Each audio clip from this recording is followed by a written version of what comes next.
हरिः ॐ ॐ गणानां त्वा गणपतिगुं हवामहे कविं कवीनामुपमश्रवस्तमं ज्येष्ठराजं ब्रह्मणां ब्रह्मणस्पतान् शृण्वन्नोतिभिः सीदसादनम् ॐ श्रीमहागणाधिपतये नमः। प्रणो देवी सरस्वती वाजेभिर्वाजिनीवती धीनामवित्र्यवतु वाग्देव्यै नमः। हरिः ॐ ॐ नमः श्रीशङ्करभगवत्पादजगद्गुरुवे नमः। ॐ नमो भगवते रामानुजायै नमः। अभ्रमं भङ्गरहितम् अजडं विमलं सदानन्दतीर्थम् अतुलं भजे तापत्रयापहं वादिराजगुरून् वन्दे हयग्रीवपदाश्रयान्। वादिराजकेसरिणे नमः। पूज्याय राघवेन्द्राय सत्यधर्मरताय च भजतां कल्पवृक्षाय नमतां कामधेनुवे। व्यासाय विष्णुरूपाय व्यासरूपाय विष्णवे। हरिः ॐ ॐ नमः श्रीवेदव्यासभगवाने नमः। ज्ञानानन्दमयं देवं निर्मलस्फटिकाकृतिम् आधारं सर्वविद्यानां हयग्रीवम् उपास्महे। हरिः ॐ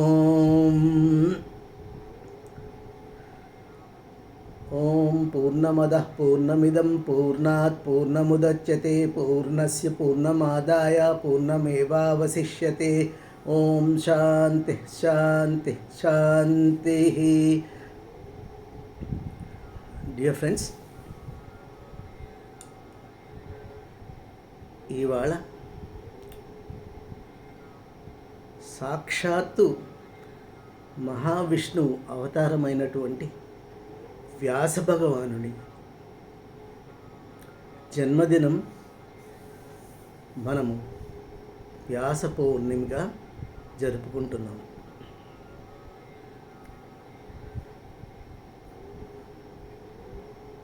వ్యాసుల వారు వేద విభజన చేస్తారు. తర్వాత ఈ వ్యాస పౌర్ణమి సందర్భంగా మొట్టమొదట యావత్ జగత్తులోని గురువులందరికీ శిరస్సు వంచి పాదాభివందనం చేస్తూ ఈ కార్యక్రమాన్ని ప్రారంభిద్దాం. ఈ వ్యాస పౌర్ణమినే గురు పౌర్ణమి అని కూడా మనం వ్యవహరిస్తూ ఉంటాం. సో ఇక్కడ ఈ సందర్భంగా మనము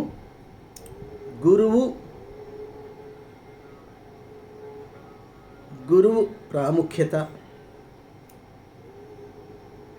వ్యాసుల వారి ప్రాధాన్యత,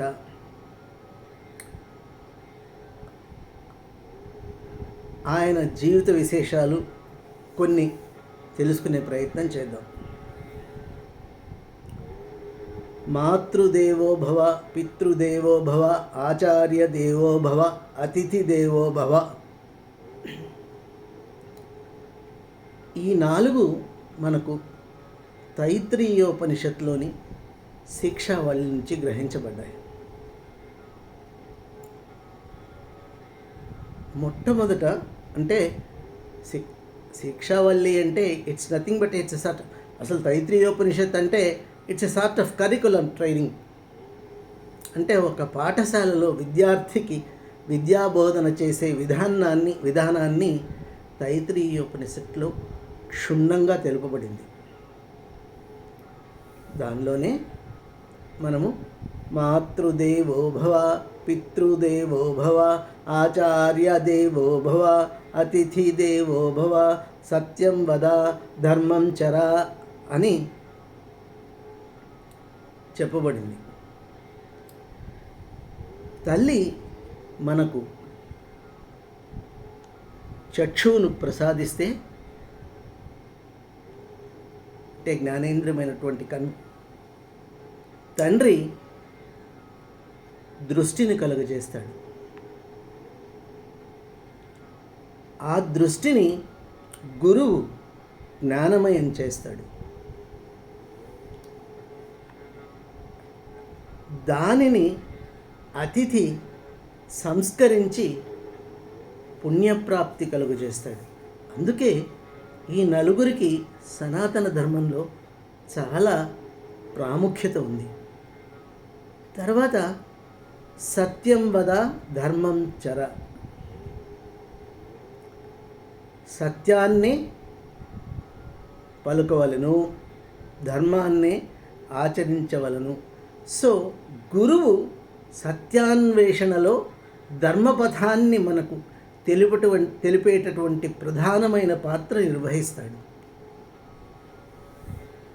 అసలు గురువు అంటే వాల్మీకుల వారు చక్కగా వివరించినారు. వాల్మీకి రామాయణంలో వాల్మీకుల వారు చెప్తారు, గుకారశ్చ అంధకారశ్చ రుకారస్తు నిరోధకృత్ అంధకార వినాశత్వాత్ గురురత్వ విధీయతే అంటారు.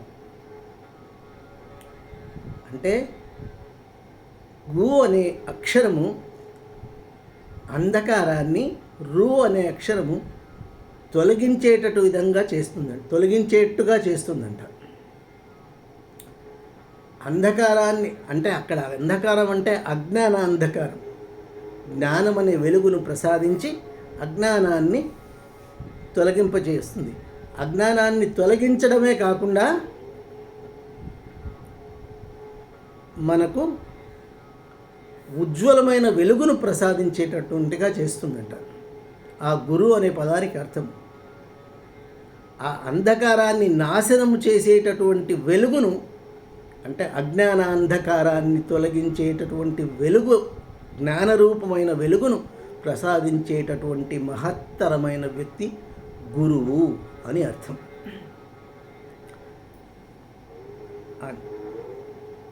విశ్వగురు కృష్ణ పరమాత్మల వారే. ఆ తర్వాత ఆది గురువు వ్యాసుల వారే.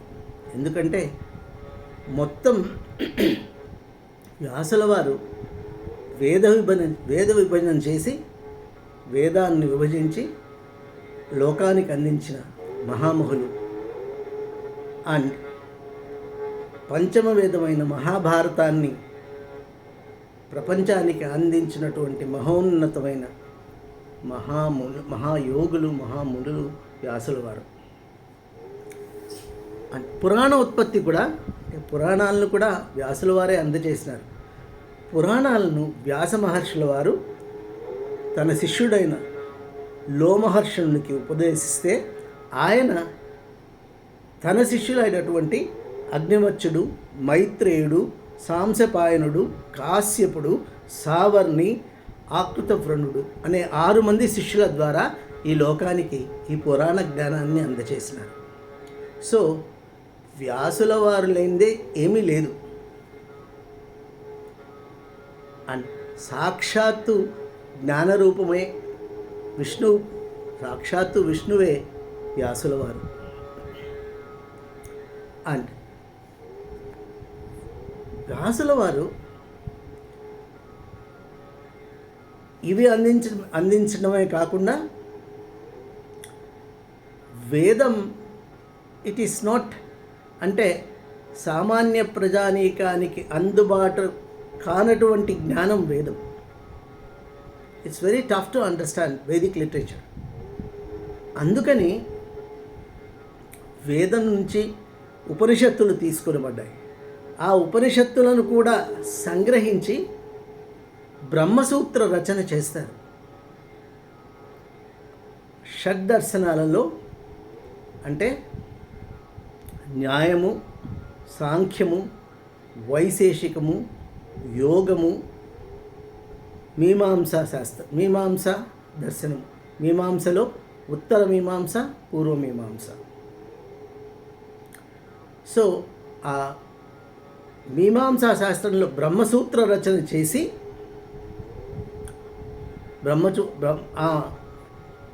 ఉత్తర మీమాంస దర్శనాన్ని బ్రహ్మసూత్రాలు అంటారు. ఆ బ్రహ్మసూత్రాలను లోకానికి అందించినటువంటి మహానుభావులు వ్యాసుల వారు. వేదానికి సారం ఉపనిషత్తు అయితే ఉపనిషత్తు సారాంశం బ్రహ్మసూత్రాలు. ఆ తర్వాత ఒక్కసారి వ్యాసుల వారికి బ్రహ్మసూత్ర రచన చేసిన తర్వాత ఏదో ఒక వ్యాకులత కలుగుతుంది, ఏదో అసంతృప్తి, ఏదో అసంపూర్ణ కార్యాన్ని అసంపూర్ణంగా నేను చేసినాను అని ఆయన బాధపడుతూ ఉంటారు. అందుకని ఒకసారి నారదుల వారిని ఆయన సంప్రదిస్తారు. స్వామి, వేద విభజన చేసినాను, బ్రహ్మసూత్ర రచన చేసినాను, కానీ నాకెందుకో తెలియని కారణం తెలియదు, ఏదో ఒక వ్యాకులత నన్ను బాధ పెడుతోంది, దీనికి కారణం ఏమి అని అడుగుతారు. అడిగితే అప్పుడు నారదుడు చిరునవ్వు నవ్వి తెలుపుతారు. ఆయన అన్నీ చేసినావు, వేదోభజన చేసినావు, బ్రహ్మసూత్ర రచన చేసినావు, బాగానే ఉంది, కానీ ఎక్కడా వీటిల్లో హరినామం కానీ హరి లీలలు కానీ లేవు.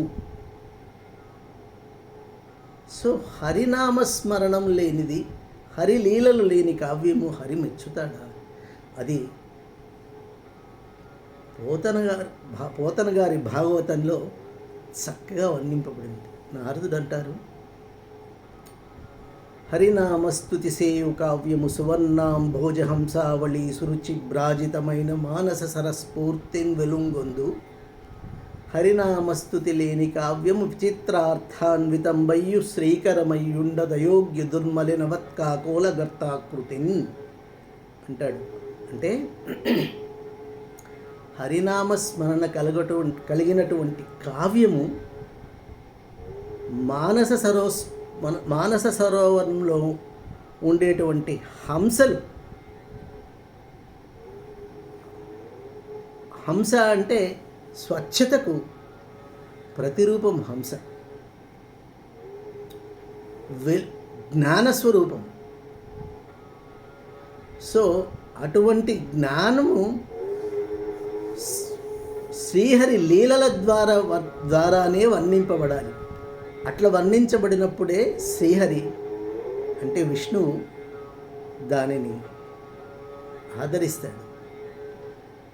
అటువంటిది లేకుండా నువ్వు ఎంత కావ్యరచన చేసినప్పటికీ, అది ఎంత గొప్పదైనప్పటికీ అది ఎలా ఉంటుంది అంటే అయోగ్య దుర్మలినవత్ కాకోల గర్తాకృతిని అంటాడు. అంటే ఒక మడుగులో కళేవరాలు పడినటువంటి మడుగు నుంచి ఎంత దుర్గంధపూరితమైన వాసన వస్తుందో ఆ విధంగా ఉంటుందంట హరినామస్తుతి లేని కావ్యం. కాబట్టి నువ్వు శ్రీహరి లీలలను వర్ణిస్తూ ఒక కావ్యరచన చేయి నాయన అని చెప్తారు. అప్పుడు వ్యాసుల వారు భాగవత రచనకు పూనుకుంటారు. అదే శ్రీమద్ భాగవతం, అష్టాదశ పురాణాల్లో ముఖ్యమైనటువంటిది. దానిని రచిస్తారు. దానిని పోతన గారు తెలుగులో ఆంధ్రీకరించినారు. అందుకే కంటెంట్స్ పోతన భాగవతం గురించి ఎంత చెప్పినా తక్కువే. పోతన గారు చెప్తారు, లలిత స్కందము కృష్ణ మూలము సుకాలాపాభిరామంబు మంజులతా శోభితము సువర్ణ సుమనోజ్వల వృత్తంబు మహాఫలంబు విమల వ్యాసాల వాలంబు నైవలయున్ భాగవతాఖ్య కల్పతరుర్విన్ సద్విజ శ్రేయమై అంటారు. అంటే ఇట్స్ నథింగ్ బట్ కృష్ణలీలలు. దాన్ని ఆ భాగవత రచన వ్యాసుల వారు చేస్తారు.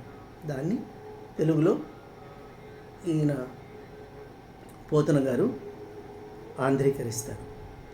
ఆ తర్వాత ఈ వ్యాసుల వారి గొప్పతనం ఇంకొకటి ఏమంటే, అర్ధనారీశ్వర తత్వాన్ని గురించి ఆయన చెప్పినంత గొప్పగా ఎవ్వరూ చెప్పలేరేమో.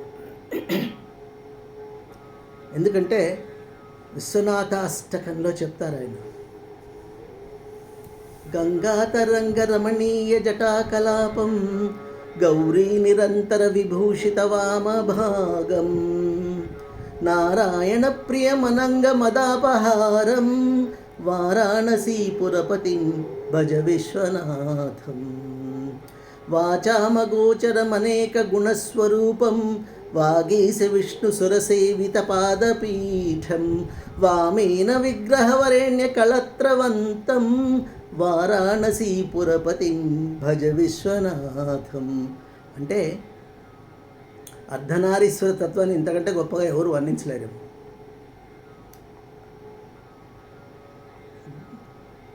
అంటే ఎప్పుడు గంగాతరంగ రమణీయ జటాకలాపం, గంగను శిరస్సు మీద గంగాధరుడు ఆయన ధరించినటువంటి వాడు శివుడు. తర్వాత గౌరీ నిరంతర విభూషిత వామభాగం, ఎడమవైపు ఎప్పుడు అంతా అమ్మవారే ఉంటారు ఆయన.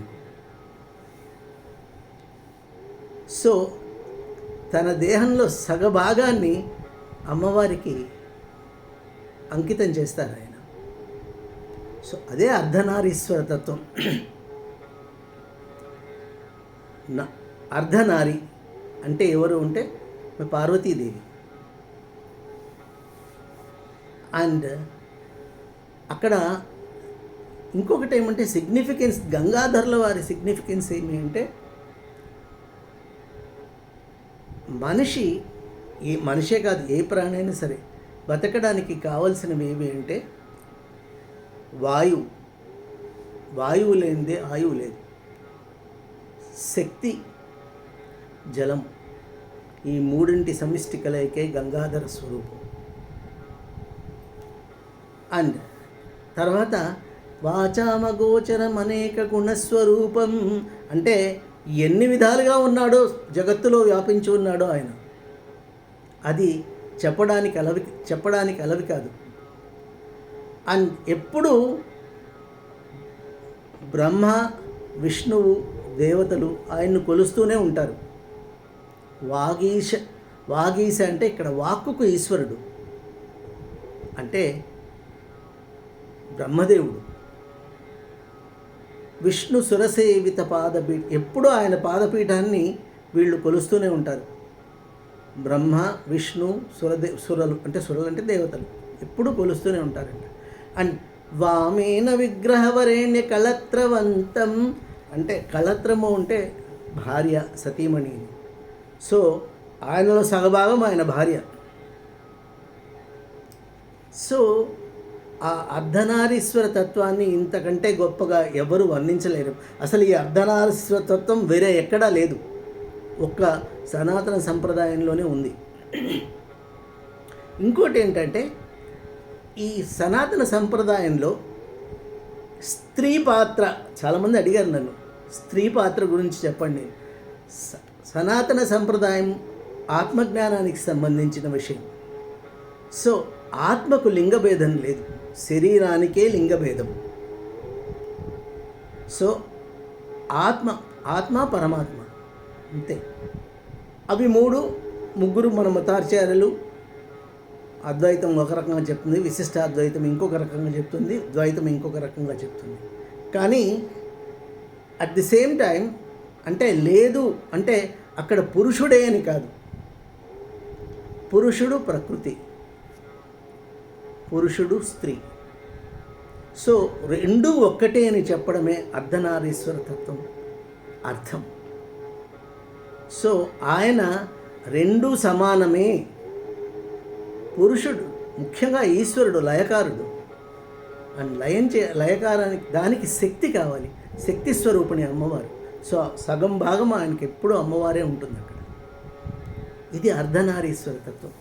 దీని గురించి ఇంత చక్కగా చెప్పగలిగిన వాళ్ళు వేరే ఎవ్వరూ లేరు. క్లుప్తంగా 2 శ్లోకాల్లో చెప్పేస్తారు ఆయన. ఇది వ్యాసుల వారి కంట్రిబ్యూషన్ ఎంత అనేది మనం చెప్పలేము. అసలు whatever that exist is only on account of Vyasa Maharshi. ఆయన ద్వారానే వేద విజ్ఞానము, పురాణ జ్ఞానము, దర్శన సాహిత్యము, ఈ so called nowadays we discuss ఇవన్నీ మనకు లభించినాయి. సనాతన ధర్మం, I forgot the word to mention the word. ఈ సనాతన ధర్మానికి మూలాలు అవే.